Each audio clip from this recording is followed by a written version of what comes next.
Passons à la cotation 2, après la 3, la 4, la 5, on passe à la cotation 2 des plis vitrocontériens.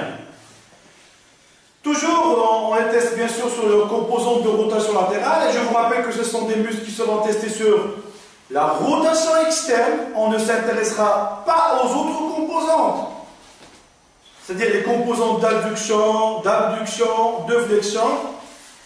On s'intéressera surtout à la composante de rotation latérale. Donc je ne fais que rafraîchir un peu la mémoire. Pour la cotation 2, on en a deux variantes à décrire. Une première variante, et bien sûr lorsque je vous parle des variantes, ce sont des variantes conventionnelles, universelles. On n'a pas à inventer ou à faire appel à notre sens de créativité. Donc la première variante conventionnelle, c'est la variante qui se pratique en charge en position debout.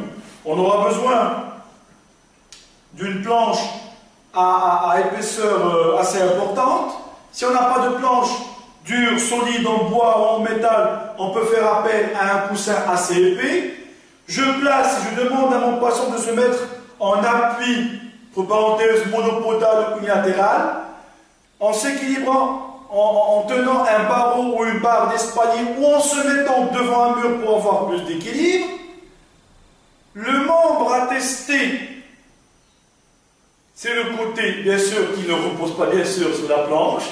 Il sera en position indifférente, en position neutre, en position droite, genou tendu. Et on demande à notre patient, bien sûr, en équilibre, de partir de cette position neutre, bien sûr, ou sur des barres parallèles. Par exemple, on peut placer le patient entre deux barres parallèles, devant un espalier, devant le mur. On peut même utiliser une chaise ou un tabouret devant pour pouvoir s'agripper ou pour pouvoir tenir, pour ne pas se déséquilibrer. Genoux tendus, on part de la position neutre et on doit arriver bien sûr à la position, le patient doit arriver à la position de rotation externe.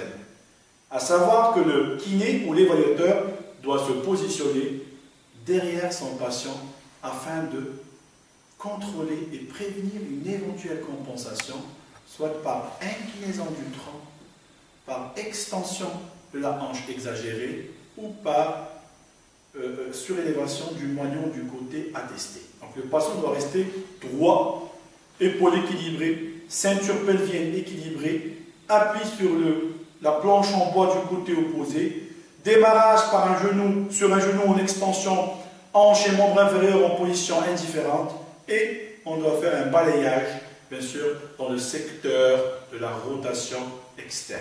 Rotation externe sur un genou tendu, vous allez pouvoir la distinguer de la rotation interne en rapport avec la direction et le sens et l'orientation du pied.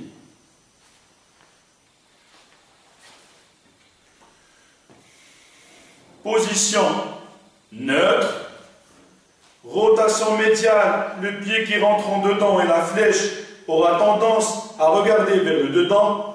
Rotation externe, la flèche qui se déplace vers le dehors.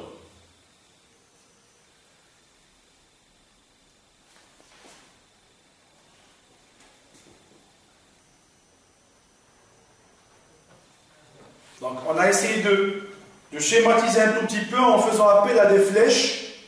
Position neutre est marquée par la flèche qui se trouve dans l'axe. Lors du mouvement de la rotation externe de hanche, le pied a tendance à partir dans le sens de la flèche qui se trouve à droite.